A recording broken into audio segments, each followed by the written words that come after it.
It's almost pitch black in here. I'm guessing you didn't bring a flashlight.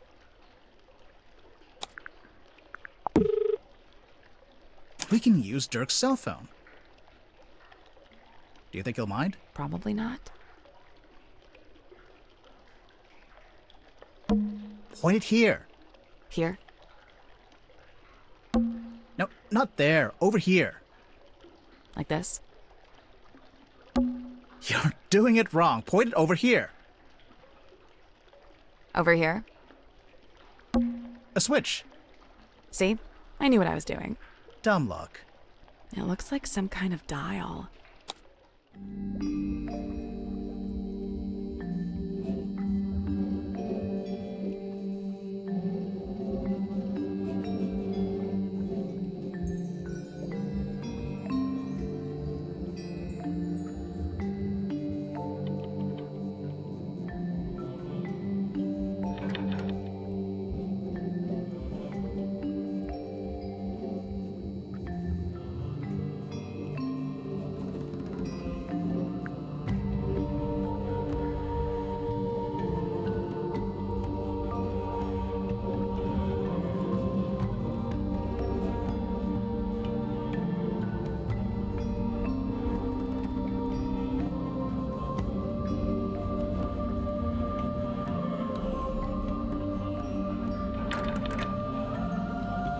Got it.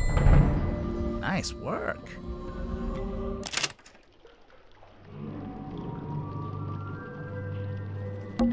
What is that? I have no idea. It's some kind of strange device. What should we call it?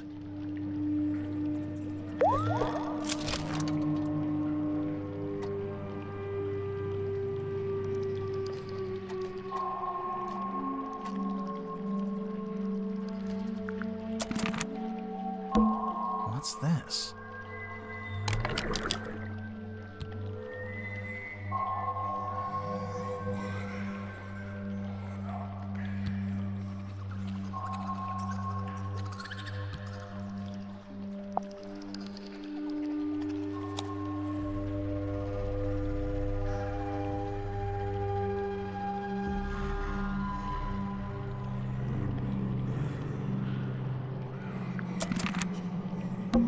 A glass bottle. It's just trash. And don't be so quick to dismiss it. One man's trash is another man's... Oh, yeah, no, it's just trash. It's a thigh-high pool of dirty water. Don't say thigh-high. Say knee-high. Or waist-high. But it was in between the two. The light is coming through an open drain in the ceiling.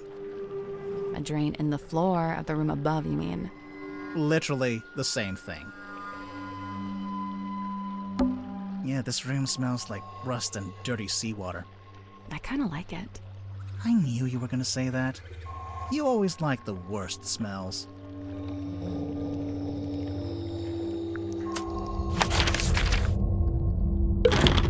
It's locked. Locked. Locked.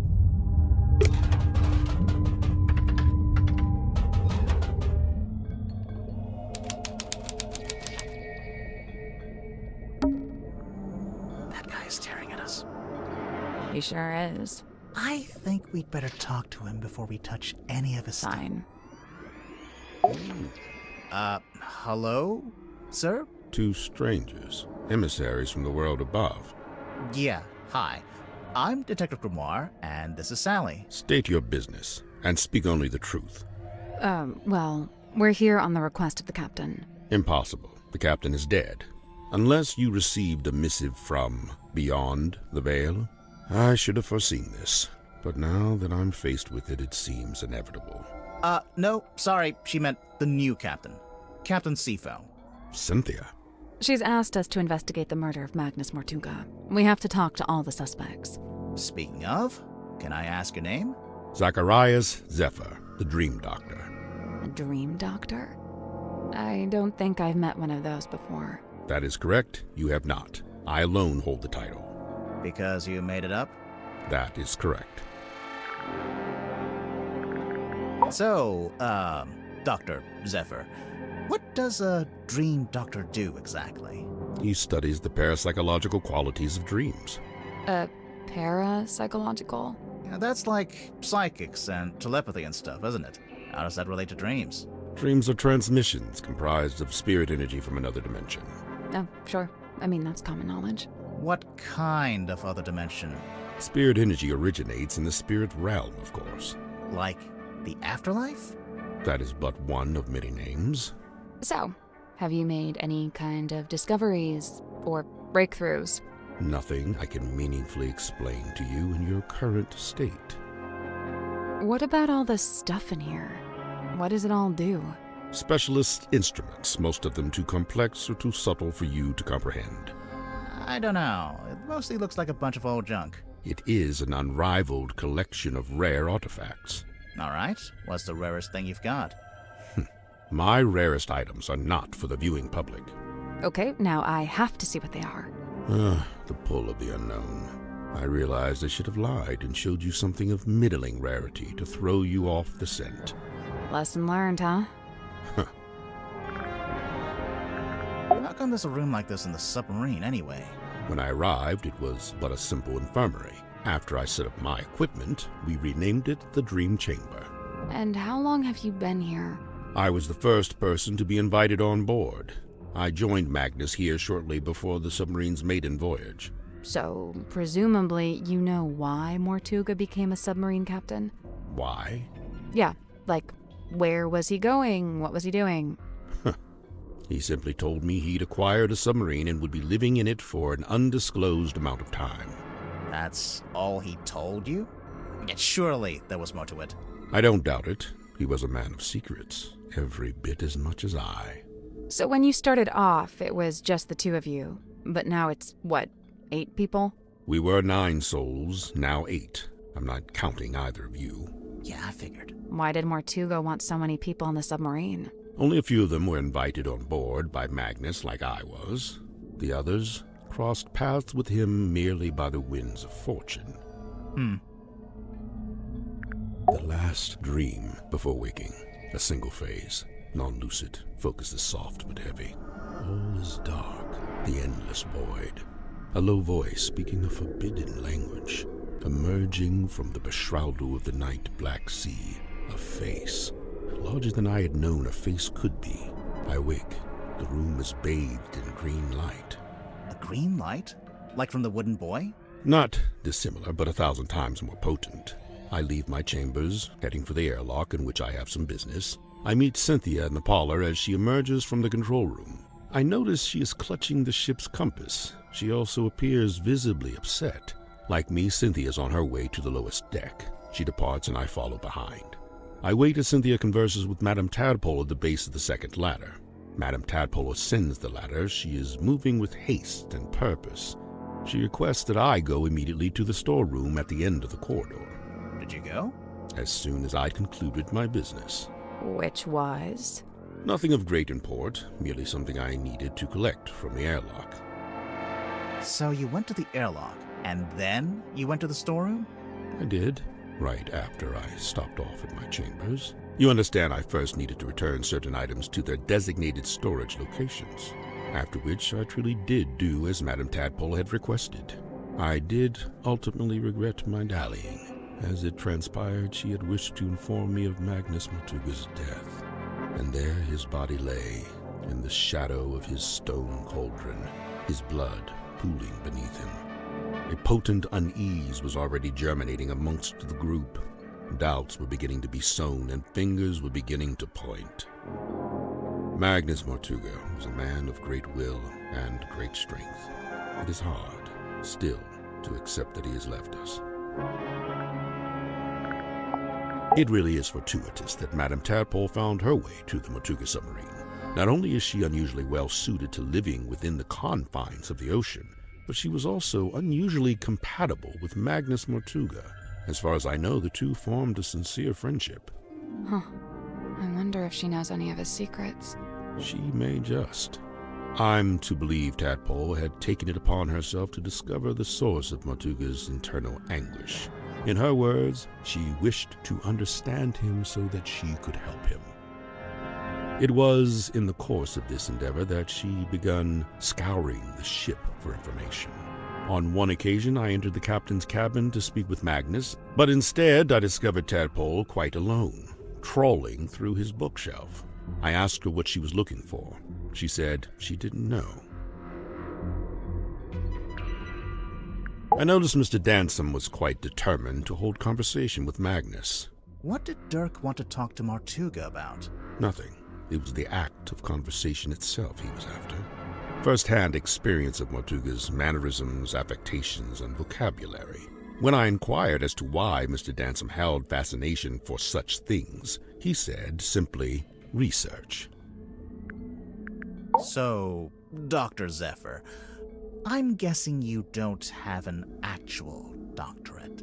Correct. I walk not the path of formal academic recognition, not for lack of trying, you understand. 8 separate institutions turned me away, asserting that my ideas were, quote, incompatible with our modern world. They forget, of course, that the modern world is a fleeting and ever-changing thing. Indeed, all of history's greatest scientists battled with such short-sighted stubbornness. So, you want to be one of history's greatest scientists and fundamentally change how we view the world? Is that so much to ask? I mean, yeah, it might be. So then how did you end up studying dreams? It was the result of acquiring a particular specimen. It opened up new ways to study the subconscious mind. A specimen? Like what? An animal? Yeah, I'm picturing like a lizard floating in a jar of formaldehyde. Something like that. So, what are you working on now? Here in your dream chamber? I'm studying subconscious spirit transmissions, analyzing their meaning, their intention. Do you need to be in a submarine to do that? Of course not. However, positioning myself here affords me other opportunities. Like what? The possibility of studying the most important specimen of all. If her transmission could be analyzed, interpreted, it would be an unparalleled discovery. Her? She is all that stirs in the minds of men that they shall never know. A being known only as the Mermaid. A person? I've told you all I know. Then apparently you don't know much at all. Correct. I have a curious observation about Mr. Werman. Unfortunately, I haven't had the time to perform an analysis, let alone propose a hypothesis. That's okay. Just tell us anyway. I observed that he did not seem at all saddened or sorrowed by the death of Magnus Martuga. You can't know that. Some people don't always show emotion on the surface. Of course, quite true.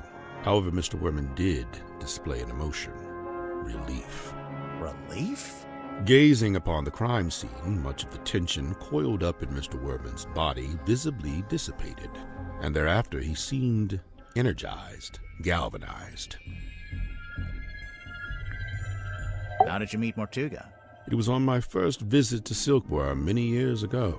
I was merely passing through, so I stayed at the inn where Magnus was working at the time. So Martuga was just an innkeeper at this point? Not even. The innkeeper was a woman named Felicia Stonetop. Magnus merely worked under her charge. The two of them split their time between running the inn and running a small sailing ship. Sounds like quite a nice life. He joined us about a week or so after we first left port. He caused problems almost immediately. How come? Godric made some kind of official request, but Magnus had denied it. Their disagreement was something to do with navigation. For my own sake, I stayed out of it. It is hypothesized that Miss Moon was embroiled in some form of deal with Magnus Martuga. What kind of deal? What would she give him? Money? His heart beat not for money and things. What did it beat for? People. Kinship. So, Mariana gave him a person? Maybe information about a person, or how to find a person. An epitaph to human desperation, a totem of yearning for a time long past. If you say so. A shrink ray, I assume? It actually does look like a shrink ray. All right, Grimoire, I'll be the guinea pig. Zap me. Of course, it could be an enlightenment ray. Perhaps you ought to zap me instead. No one's getting zapped. Why is it still encased in polypropylene? Makes it more valuable to a collector. Surely you get it. You're a kind of collector, aren't you? I collect only one-of-a-kind items, and only those with significant provenance. Technically, this does have significant provenance, since it's owned by Dirk, and he's the actor who plays the character. Oh, yeah. I have no interest in such a device. It is merely the debris of an exoteric society. It holds no energy. Sure it does. It says right there. Battery, 23%. That belonged to Magnus Mortuga, but I suppose it should pass along to Cynthia. Cynthia doesn't get all of Mortuga's stuff just because she took over as captain, surely? Of course not. However, I imagine at some point Cynthia may wish to unlock the captain's cabin. She'd need a glass eyeball to do that? Naturally. While it holds the pretense of being an eyeball, in truth, it is a key. This is where I first learned about Miss Silkmoth and her residence at the Fortuna Hall Theater. This was after you'd started living in the submarine. Correct. So Mortuga had the newspaper on board with him? Only this solitary page. Somebody's been trying to piece together Silkworm's history by the looks of it. We noticed Mortuga's on there, but his name's not connected to anyone else. Did he ever talk about his family? Or where he came from? He never spoke of his heritage, no. The ship's compass. I witnessed Cynthia carrying this from the control room the night Magnus was murdered. Yeah, I think it broke. She was taking it to get fixed. Odd, it's never broken before. There must be a connection. If only it hadn't been torn in two, then I could be sure. Of what? The branch of red coral at the base of the map. I'm wondering if that's the treasure you'd find if you traveled to the X marked in the center. It seems I'm not the only curiosity collector on board. This book, if it is indeed a book, has clearly got a story to tell. It's an incantation sealed in a glass bottle. Traditionally, you might bury such a thing under the floorboards of your house to protect from black magic. What about if you threw it into the ocean? Would that do anything? Likely it would have no effect. The ocean is simply too large to be held to account in this way. Before we left port on the submarine's maiden voyage, Magnus asked a favor of me. He wished for me to venture into the Stonetop Inn, collect this cauldron, and bring it on board. Why couldn't he do it himself? He'd have been strong enough, surely. I'm not sure exactly. I was already preparing to bring a large amount of heavy equipment on board. I suppose Magnus considered it logical to fold the cauldron into that set. Was it shut and locked? Shut, locked, and covered with the sailcloth. Magnus never told me what he kept inside it, if that's what you're asking. It's the cloth that Magnus used to cover the cauldron. Why would he need to keep it covered? Either to keep it away from prying eyes, or perhaps he concealed it for his own benefit. Dr. Zephyr, is this yours? I don't immediately recognize it. You sure? It really looks like something that had belonged to you. Of course, I do concede that I have many similar bottles here in my dream chamber, so it's wholly possible that it originated in my collection. Nice answer. Totally non-committal.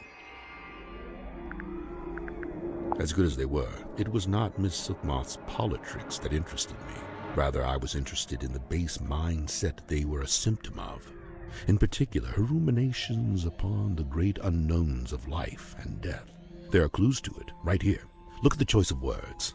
Unfathomable, inconceivable. And on the reverse, you need only look at the chosen subject matter for her newest work.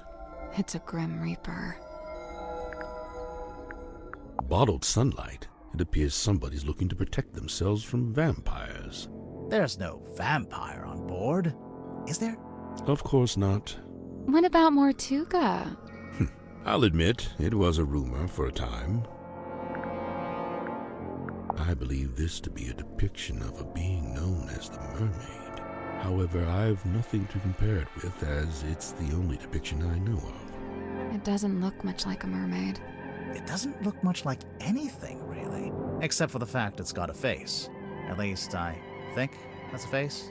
Stories alluding to such a being were the reason I traveled to Silkworm in the first place.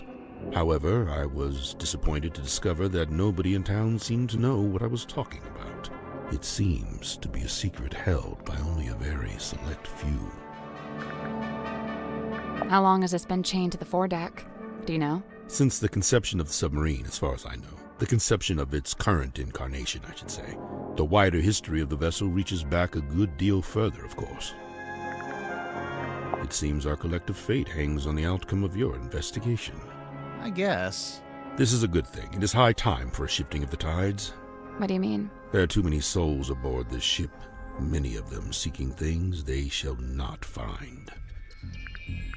A bit of light reading, It's a book about a hex. So I see, a charming pulp adventure by the looks of it. It's a weird glass bottle. It is the hex bottle. Yeah, I knew that.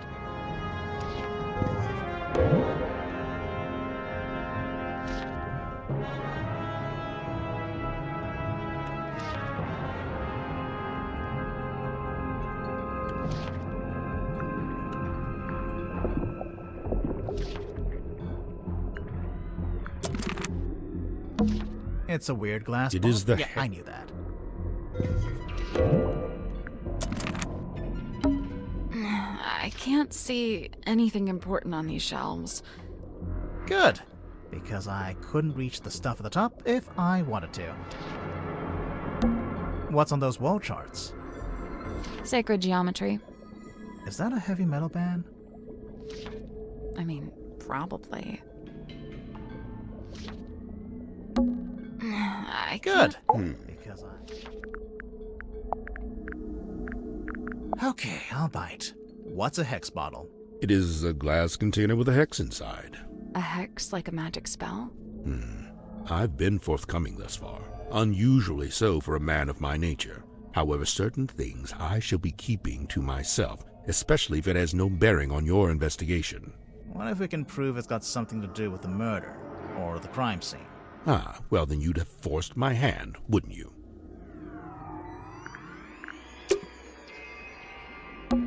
It's a weird crystal orb. It is the fog ball. If you say so.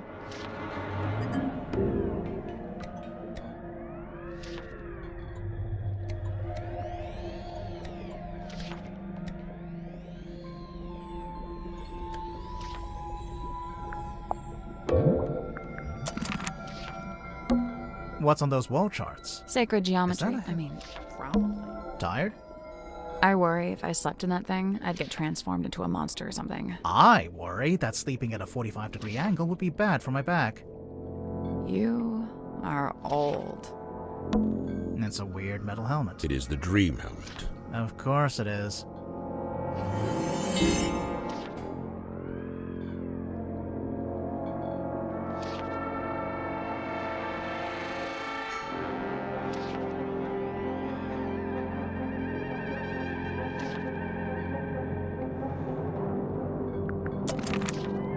A set of small glass bottles. Poison?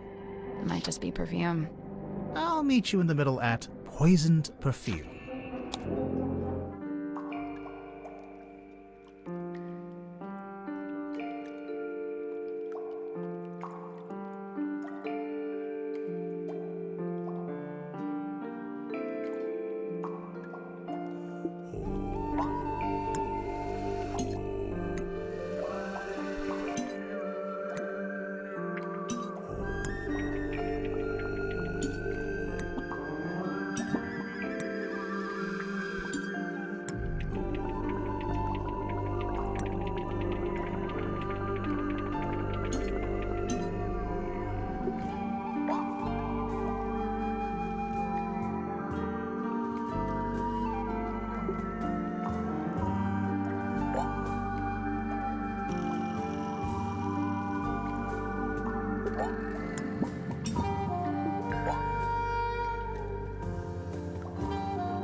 Nice work. Is anything going to happen? The glass moved. Let's take a closer look at that bookshelf. This one's not really a book. Looks more like a magazine.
Prophecy from Parapsychology by Halcyon Hart. The 7 secrets of Onirology?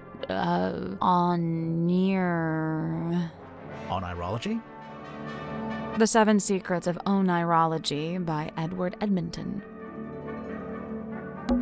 It is Speaking If You Are Listening by Carl Cavendish. Divine Exolinguistics by Mary Moralla. It's Zephyr's bookshelf. I think I can see a face in there. That's probably just pareidolia. Who? The human habit of seeing faces where there aren't... Okay, no, I just saw it too. That's probably... The human habit Okay, no, I just saw it too. A Ghost Rises Before Me by Joseph Jenkins. The Magician of the Soul by Annabelle August. That's probably... The human Okay, no, I just saw it too. A dusty old cloth.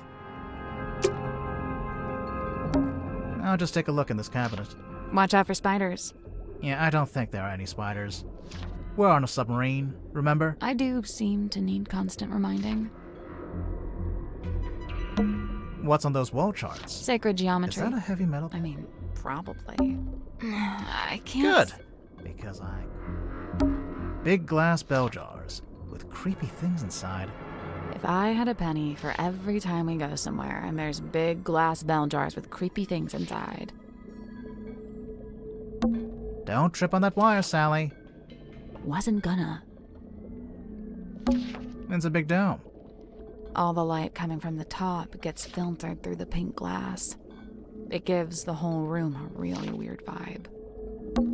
I wonder how it gets electricity. Yeah, I would recommend that you don't wonder about that.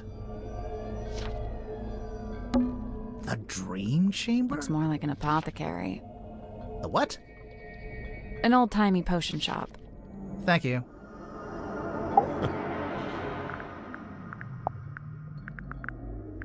Where do you get this from? It is on loan from Miss Silkbath. So it's for some kind of magic trick. I thought it was a crystal ball, like a fortune teller would use. Indeed, it is a divining orb of a sort. However, I am not using it to see into the future, for such a pursuit is naught but folly and nonsense.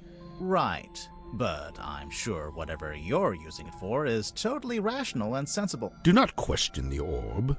I'm always telling him that. How come the goggles are blacked out? It is a weighted sleeping mask. To induce REM sleep? Correct. What's REM sleep? That's the kind of sleep where you dream. Aha. So what's the big funnel on top? It is an energy filter. So it filters the dreams as they come out of your head? The opposite. It filters the dreams on their way into your head? Correct. Oh yeah, dreams are transmissions from another dimension. I forgot. But what's the point of filtering them? What does it do? To study the transmission, it is first necessary to change the format of the energy signature. Oh, like when you change a WAV to an MP3. This is a syntax with which I am not familiar. What is this, anyway? It is what it says it is, a quarterly journal of listings and inquiries. I noticed the prices are listed as ounces, and that's gold, I'm pretty sure. These numbers are merely a way to ascribe a universal value. Most transactions take the form of a trade, exchanging items of equivalent worth. Oh, wait, so are these things that people have and they want to sell? Or is it stuff people want to buy? Both. What about that last one? The mermaid's tongue. Likely the most contentious item ever to be listed in the journal. Desperately coveted by those who believe, and disdained by those who don't. Those who believe what? That such a thing could even exist.